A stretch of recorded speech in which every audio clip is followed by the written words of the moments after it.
પહેલું પતનનું કારણ છે આપણા પાપો. બીજું પતનનું કારણ છે કોઈ પણ ક્ષેત્રમાં મળેલી આપણને બડાઈ અને એનો આવેલો અભિમાન. આપણા પતનનું બીજું કારણ. ત્રીજું પતનનું કારણ છે કુસંગ, ખોટો સંગ. ખોટા સંગમાં ગયા એટલે પતન શરૂ થાય. ચોથું પતનનું કારણ છે સાહેબ, અને તે છે વાત વાતમાં ખોટું બોલીને કરેલી ભૂલો આપણા પતનનું કારણ બને. સત્ય હંમેશા સ્પષ્ટ હોય અને અસત્ય હંમેશા અસ્પષ્ટ હોય. મહાભારતનું પ્રમાણ.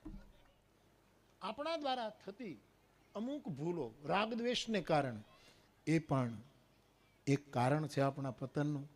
અને પાંચમું અને છેલ્લું કારણ મને પરિભ્રમણથી જે સમજાયું છે તે એ છે કે અધિકાર ન હોય એવા અનઅધિકારી વ્યક્તિ ઉપર મૂકેલો વધારે પડતો ભરોસો આપણા પતનનું કારણ બને.